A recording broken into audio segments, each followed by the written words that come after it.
En el barco viajaban 1.230 personas cuando aquel 5 de septiembre de 1919 atracó en el puerto de Santiago de Cuba. De ahí, tras una breve escala, el navío zarparía rumbo a La Habana.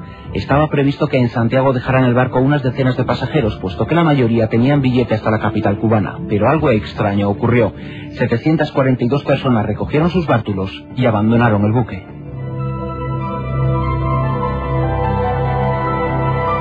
No hay justificación racional para aquello. Todos ellos sintieron un inevitable impulso de tomar tierra, y no era una decisión fácil.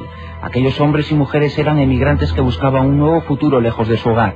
Iban con lo opuesto, pero fue así como lograron salvar lo más importante, sus vidas. Y es que aquella premonición les permitió poder contar lo que estaba a punto de suceder, la trágica desaparición del barco. Entre los que quedaron, no hubo ni un solo superviviente.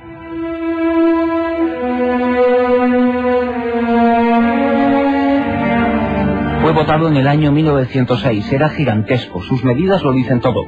119 metros de eslora y 15 de manga, un lujo de la navegación de principios del siglo XX, con más de 5.000 toneladas de peso y cerca de 450 caballos de potencia. El navío fue bautizado con el nombre de Valvanera y se convirtió en un auténtico icono para los emigrantes que salían desde España hacia las Américas, con la esperanza de iniciar allí una nueva y próspera vida.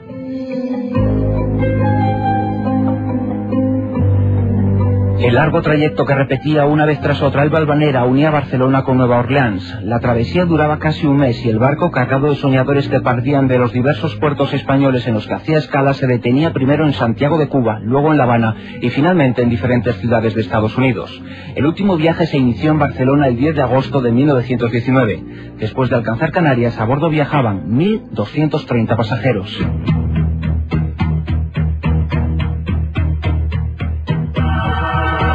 Ya entonces comenzó a quedar constancia de las premoniciones de algunos de los viajeros, sin ir más lejos el propio capitán del Valvanera, Ramón Martín Cordero, que lo dejó por escrito del siguiente modo: de no perder la vida en este viaje, a la vuelta veré a mi hija de nuevo. Su esposa, tras el fatal destino del trayecto, recordó a los medios que el marino parecía tener un oscuro presentimiento.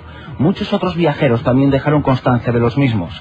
Los medios informaron además de cómo en el punto de partida del viaje una niña anunció que el barco se hundiría. Y a todo esto tenemos que añadir el extraño impulso de aquellos 742 pasajeros que sin razón aparente se bajaron del navío antes de llegar a su destino. Aquella huida en masa se produjo el 5 de septiembre. Ese día, tras el desembarco, el Valvanera partió destino al interior del mar del Caribe para luego alcanzar La Habana. Todo parecía normal a bordo hasta el 12 de septiembre. Fue cuando se produjo la última comunicación con tierra. Fue un contacto rutinario. Nada iba mal. Pero fue la última vez que se supo del barco y de los casi 500 pasajeros que quedaban a bordo. Por alguna misteriosa razón, el Valvanera desapareció. No había explicación. Las máquinas estaban en perfecto estado y el mar en calma total. Curiosamente, la pista se perdió dentro del llamado Triángulo de las Bermudas.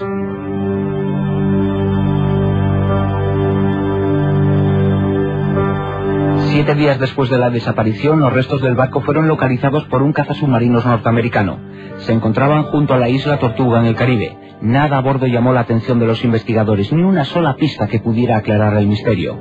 Pero lo más inquietante es que no se descubrió a ninguno de los cientos de pasajeros, ni el más mínimo rastro de ellos. Y si a este detalle unimos las premoniciones citadas y el hecho de que la tragedia ocurriera en el Triángulo de las Bermudas, hacen de la pérdida de Valvanera uno de los grandes misterios de la navegación.